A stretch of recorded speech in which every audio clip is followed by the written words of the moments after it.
विवाह ऐकताना थोडं विचित्र वाटेलही, पण विवाह हा शब्द आनंदाचा न राहता डोकेदुखीचा विषय झालाय. मुलाचा फोटो, संस्कार वगैरे सगळं नंतर, त्याचा पगार किती ते आधी बोला, अशी परिस्थिती सध्या आहे. मुलाचे आईवडील आपल्या मुलासाठी स्थळ शोधणार तरी कसं?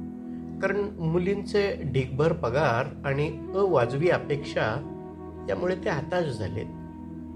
मुलींचे पगार भरमसाठ अर्थात कर्तृत्वाने मिळवलेले, पण तेच आज लग्नाचा मोठा अडथळा हो पाहत आहेत. आणि मला 10 लाख पगार, मग मला 20 लाख पगार असलेला मुलगा हवा, किंवा त्यापेक्षाही अधिक पगार असलेला मुलगा हवा ही अपेक्षा. संसार या शब्दाचा अर्थच कुठेतरी हरवत चाललाय. आधीच ते कांदे पोहे बरं असं म्हणायची वेळ आली आहे. अरे काय चाललंय काय हे? भानावर या लवकर, नाहीतर त्या 20 लाखाच्या नोटांशी विवाह करावा लागेल. पैशावर प्रेम केलं तर पैसा मिळत राहीलय, सुखसुविधाही मिळतील, पण नवऱ्याचं प्रेम नाही मिळणार. कारण हाच पैसा मिळवायला, स्वतःचे सो कॉल्ड स्टेटस जपायला तो घाण्याला जुंपलेल्या बैलासारखा कम्प्युटर घेऊन काम करत राहील आणि जगणं वा पर्यायाने सहजीवनाचा आनंद गमावून बसेल. पालकांनीही भानावर या, नाहीतर मुलांचे आणि मुलींचे विवाह आपल्या उभ्या हयातीत पाहायला मिळणार नाहीत. हे ऐकायला आणि वाचायला त्रासदायक आहे, पण त्रिवार सत्य आहे. आणि हे चित्र आपणच बदलू शकतो. एक मुलगी, तिला पगार 3 लाख आणि नवरा हवा 10 लाख पगाराचा. तिला मी म्हटलं, अगं तुला आणला तुझ्या मनासारखा 10 लाखाचा बावला, पण तो स्वीकार करेल का तुझा? तो म्हणेल मला हवी 10 लाखाची बावली. त्याचं काय करणार आपण? आपण काय आहोत आणि काय अपेक्षा करत आहोत याचा कुठेही ताळमेळ नाहीये. एक तर मुलगा पुण्यातील हवा, नाही तर थेट अमेरिकेतला. मध्ये काहीच पर्याय नाही की काय? मध्ये काय सगळी वाळवंट आहेत? आपण सदाशिव पेठेतून बाहेर नाही कधी पडलो आणि जायचं ते थेट अमेरिकेला. असो, माणूस पैसा मिळवायच्या मागे लागला कारण ऐहिक सुखासाठी तो आवश्यकही आहे, अगदी मान्य. पण जेव्हा पैसा हाच विवाह ठरण्याचा निकष ठरतो तेव्हा गणित बदलत जातात. माझ्यावर प्रेम करणारा, मला माणूस म्हणून समजून घेणारा, माझ्या आवडीनिवडी, माझे छंद यांना प्रोत्साहन देणारा नवरा हवा, असं एखाद्या तरी मुलीनं म्हणावं. सतत पैशाचा चष्मा लावून बसलात तर असंख्य आनंदाच्या क्षणांना मुकाल आणि भानावर याल तेव्हा वेळ निघून गेलेली असेल. मुलीला 10 लाख पगार म्हणून त्याही पेक्षा कमी पगार असणारी स्थळं नाकारायची. मग उरणार काय ओंजळीत? सगळंच वाहून जाईल. मुळात पैसा हा विवाहाचा निकष हे समीकरणच न पटणार आहे.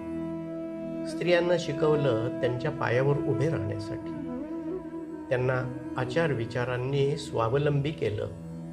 हे चुकलं की काय पालकांचं? नाही, काहीच चुकलं नाही. पण चुकत आहे ते या गोष्टींना अवास्तव महत्त्व दिल्यामुळे. मुलींची वयसुद्धा 35 ओलांडत आहेत. मला 8 लाख पगार आहे आणि मुलालाही तितकाच किंवा अगदी एखादा लाखभर कमी असला तरी चालेल. दोघांचे होतातच की 15-16 लाख. त्यात संसार सुखाचा नक्कीच होईल. आपल्या आईवडिलांनी नाही का केला संसार? त्यांना कुठे होते लाखांनी पगार? पण त्यांचा विवाह संस्था, सहजीवन याकडे पाहण्याचा दृष्टिकोनच वेगळा होता. आज त्यांचाच तो सहजीवनाचा आनंद देणारा चष्मा पुन्हा एकदा डोळ्यांना लावायची नितांत गरज आहे. पुढे जाऊन आता पालकांनी सुद्धा आपली धोरणं थोडी बाजूला ठेवून मुला मुलींशी बोललं पाहिजे. आजकालची मुलं हुशार आहेत. त्यांना फक्त वेगळा संसाराचा आरसा दाखवायची गरज आहे. भौतिक सुख तर हवीतच, त्यासाठी लागणारा पैसाही हवा. पण मिळवलेला पैसा उपभोगायला आपणही घरात हवं ना.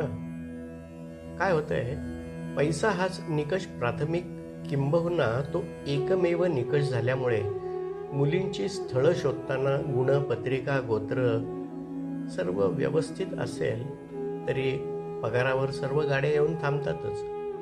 पुढे कसं जायचं मग? माझ्या मते अनेक स्थळांच्या बाबतीत बघण्याचे कार्यक्रम भेटीगाठी सुद्धा होत नाही. कारण मुलीचा पगार अधिक असल्यामुळे पुढचं सगळंच थांबतं. अनेकांना हे अनुभव येतही असतील. आपली विचारसरणी बदलायची वेळ आता आली आहे. आपले अहंकार की जे आपल्याला आयुष्यभर एकटे ठेवू शकतात ते वेळीच आटोक्यात आणण्याची गरज आहे. दृष्टिकोन बदलण्याची आवश्यकता आहे. एकदा वेळ निघून गेली की मग कितीही अक्कल आली तरी तिचा उपयोग नाही.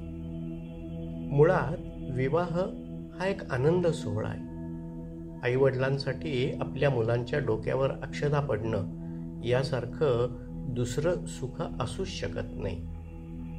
ज्याच्यासाठी आयुष्यभर कष्ट केले, वेळ प्रसंगी पोटाला चिमटा काढून मुलांच्या गरजा, त्यांची शिक्षणं केली, ती त्यांचा सुखाचा संसार पाहायला मिळावा, एकमेव इच्छा उराशी असलेले पालक आज हतबल झाले आहेत. विवाह म्हणजे सुखाची देवाणघेवाण, दोन जीवांचं मिलन, तेही आयुष्यभरासाठी, दोन कुटुंबांचं एकत्र येणं. यात पैशाची गणितं आलीच कुठून? सगळेच राजकुमार परीकथेतील नाहीत, सगळेच आलिशान गाडीतून येणार नाहीत. जो तुमचं मन जिंकून संसार सुखाचा करेल तोच तुमचा खराखुरा राजकुमार असेल आणि तोच तुमचा सुयोग्य सहचर सुद्धा.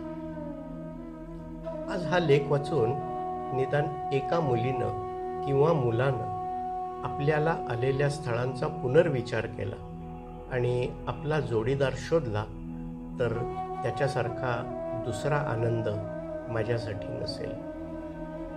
तो आनंद सगळ्यांच्या ओंजळीत येण्याचे आज धरून आहोत. विचार बदला, आपल्या आवडीनिवडी बदला. मला विवाह का करायचा आहे याचे सर्व आराखडे पुन्हा एकदा कागदावर मांडा. चुकलेली गणितं पुन्हा सुधारा, पुन्हा मांडा. हाती लागेल तो फक्त आनंद, हे नक्की. पैसा हीच विवाहाची इतिपूर्तता नाही, तो आयुष्यभर मिळवायचाच आहे. पण आज जाणारं वय पुन्हा मिळणार नाही, ते मात्र मागे फिरवता येणार नाही. संसार, सहजीवन याची खरी व्याख्या म्हणजे एकमेकांची सोबत सहवास असणं ही आहे.